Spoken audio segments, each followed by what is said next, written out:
My name is Dan Pitcher, and for a long time, my sister and I kept trying to figure out where the Pitcher name came from. And finally, she was able to find it. And what it was in the 16, 17, 1800s, they had the big wooden lap street boats, ships. I mean, three-masted schooners and that kind of thing. And the way they made those was they were lap streak, which was one board over the other. And in between the boards, they would put oakum, and then they would put pitch, which made them waterproof, sealed them. And the guild that did that was the Pitcher Guild, and that's where the name comes from. But one of the things I have are these. And what these are pipe organ pipes. Okay. And the history behind these was, as I may or may not have mentioned in the recording, that my father was a Methodist minister, and he served the church in Pontiac, Illinois in the 50s. And at that time, the church decided that they would tear down the old sanctuary and build a new sanctuary. And the night before the demolition started, my mom, dad, my sister, and I all went into the sanctuary along with a lot of other parishioners, and we raided the sanctuary. And these are some of the pipes out of the old pipe organ. There probably were some bigger ones, but this is the largest one I have.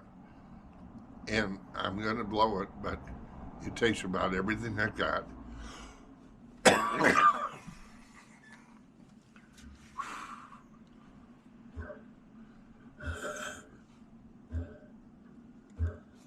That's about the best I can do.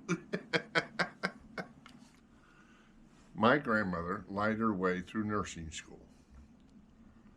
And this will take a minute to tell, but this was back in the 20s, 1920s, and over 100 years ago. And my great-grandfather, which is always a weird part of the story, had 5 wives. Not all the same time. He wasn't a polygamist, but he had 5 different wives. And he was a master carpenter and lived till he was 95 years old. Now, I diverge here a little bit about him. When he was 75 years old, the Fisher body people, and I don't know if you know what that, it used to be all the GM cars said body by Fisher, okay? And on the old GM cars, you would have the metal plate at the bottom of the door, and it would show a carriage. When he was 75 years old, Body by Fisher flew him to New York City, where he made an exact replica of the Body by Fisher carriage. Okay. When he was 90 years old, the milk company, and I remember this as a kid, when we would go to Lansing, the milk company in Lansing had horse-drawn milk wagons. And all us kids would, when the milk wagon came up the street, we'd run and he'd give us a piece of ice to suck on on hot days.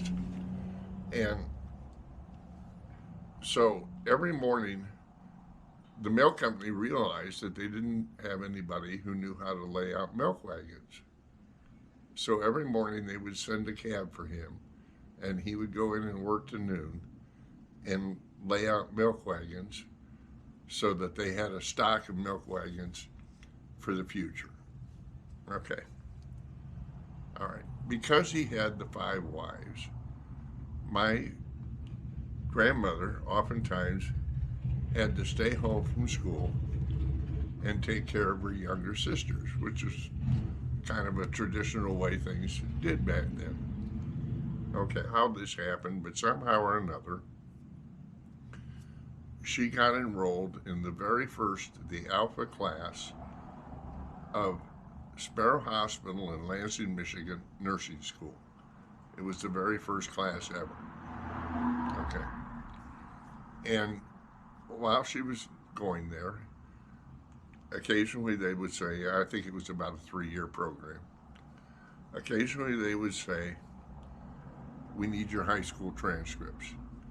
And she'd say, oh, I'll get them, I'll get them, I'll get them. Okay. Now this is where the story takes a strange and weird turn. This is a book called The Bath School Disaster. And somewhere back then, there was this man who had a fight with the school district. And this was in Bath, Michigan, which is about 10 miles outside of Lansing, which is the state capital. It was he took it out on the school board by filling the school with dynamite and blowing it up. And I mean, it's just really amazing. And this book tells that story. And over 42 kids were killed. Kids and teachers were killed.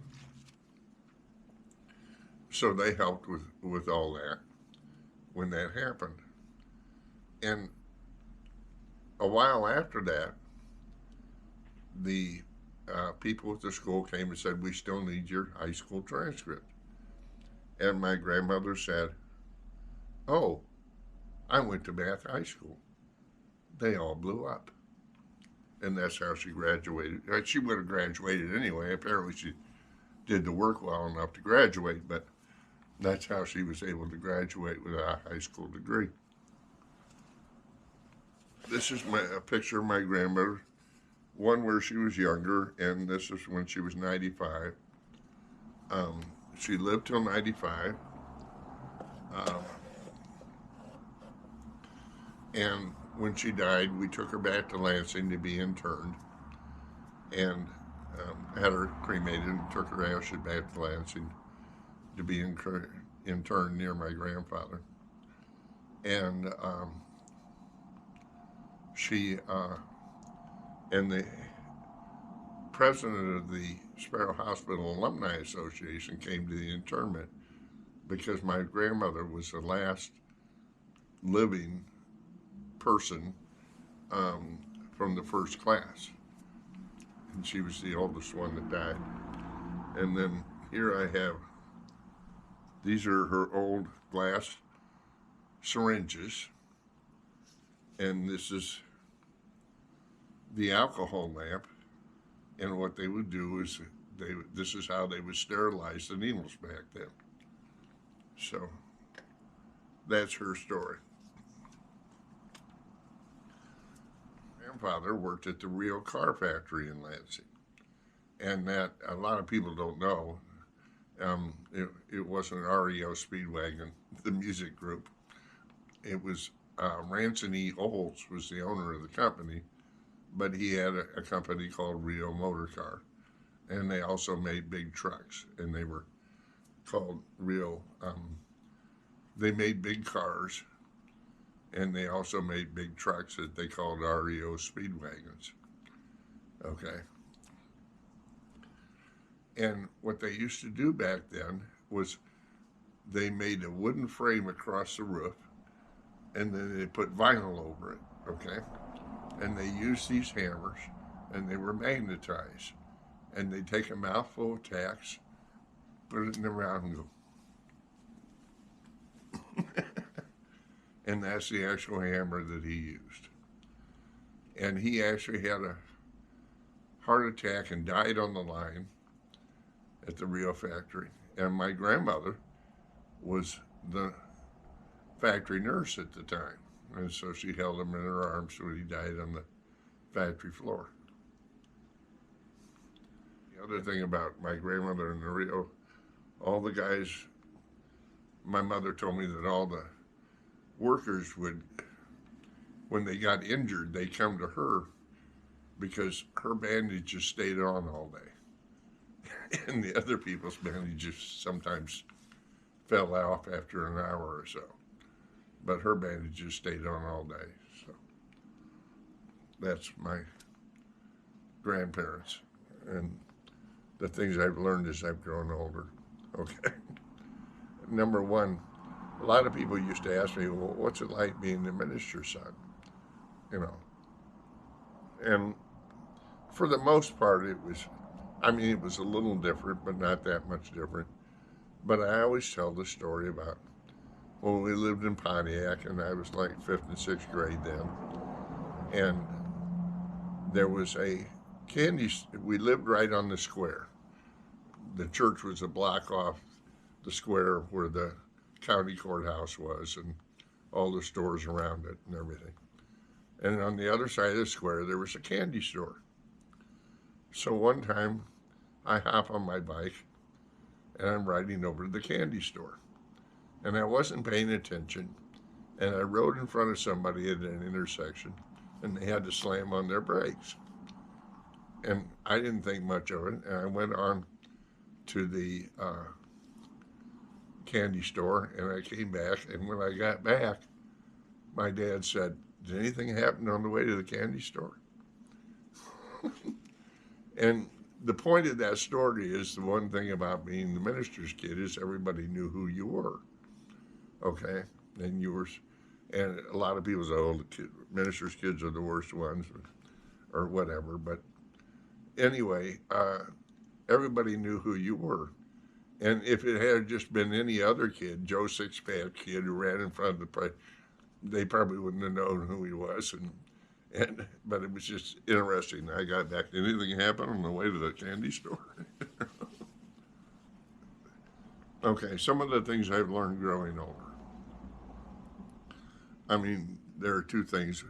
The two things that I always talk about the most is chairs are getting lower and the ground keeps getting further away. It isn't worth bending over for a quarter anymore. That's two factors of growing old. But the other thing is that just really amazed me looking back over the years is how many houses I've lived in, okay, and businesses I've worked at, okay, are gone. Now, first of all, we lived in parsonages, and parsonages always used to be next to the church. But as the church grew, what they would do is they would often tear down the parsonage to put in parking next to the church, and then they would move the minister's house, somewhere further away from downtown. So there's at least 6 or 8 houses I lived in that have been torn down. And the other thing about being a minister's kid, the bishop would call and we'd move. Okay? I went to 6 different grade schools and 2 high schools before I graduated high school. But the other one is all the businesses. I worked at P.A. Bergner Company, which was a big department store chain in Peoria, which is gone now. Okay? I worked at the Peoria Journal-Star, which newspapers are almost gone. Books stay on because they're more long-term than newspapers. But the newspapers are nowhere near what they were when I worked there. When I worked at the Journal-Star, and this was in the late 70s to the mid-80s, our daily circulation was 95,000, and our Sunday circulation was 125,000. And the last time I checked, and this is the print run, the actual papers that they print now, okay, was now is 1,500. It's just, it's one of those things that's happened. And the other, like I said, so many businesses. I mean, the newspaper business isn't anything like it was when I was working there, and stores have closed. And the worst one is my college is gone. I went to Lincoln College in Lincoln, Illinois, and it's closed. So that's one of the things I look back at it, just how many places I lived and how many businesses I worked at that just aren't there anymore. And that's one of the things that comes with getting old. So I have uh, just got some composition books and put out, and I've got a sign that says, you know, write down what you're thankful for. And it's been kind of fun. You know, I haven't really read through all of them that much, but I don't know how many pages I've got of those, but and some people just walk by it, and some people actually take the time and sit down to write what they're grateful for.